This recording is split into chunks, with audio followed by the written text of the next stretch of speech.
Are you tired of sharing the road with distracted drivers? Do you ever wish your students would get off their phones? Do you ever wish you could get off your phone?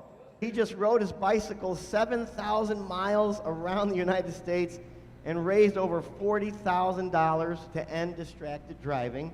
Please welcome Ben Grannis.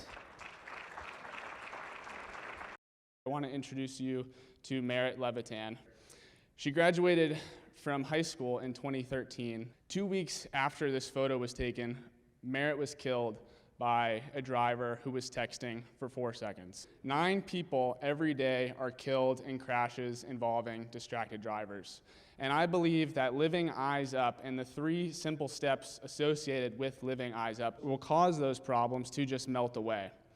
And the 3 steps are look, listen, live. A lot of people ask me, where was my favorite place to ride? It's a great question. You might be thinking, oh, you know, that sunset on Lake Erie in Ohio, that must be it. Or maybe it was winding through the golden aspens in Colorado. Or maybe it was riding alongside 2,000-year-old trees in the redwoods.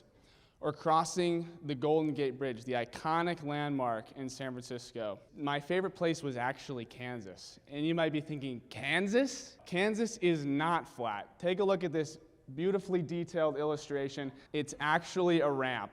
And each day on a bike going west, you gain about 1,000 feet of elevation. You are on your way to the Rockies, and you got to get there somehow. With every dream, there's a challenge.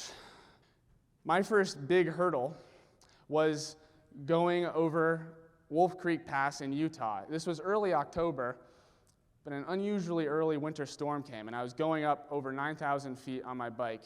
And at the top, it was about 10 degrees, snow blowing, the road freezing over. I put on every single piece of clothing that I had, and I was concerned that I would no longer be able to use the brakes on my bike. I flagged down the first truck that drove by, and by some miracle, they stopped. And inside was this amazingly kind Native American family, the warmest truck I've ever been in. So I'll leave you with some steps to start the process. Number 1, this one's easy and doable, and there's no excuses. Put the phone down when you're driving. Nothing is that important. Let's start practicing intermittent phone fasting. Remember that dream you had. Write it down, put it someplace where you'll see it regularly, make it your phone wallpaper, read it every day, and make it happen.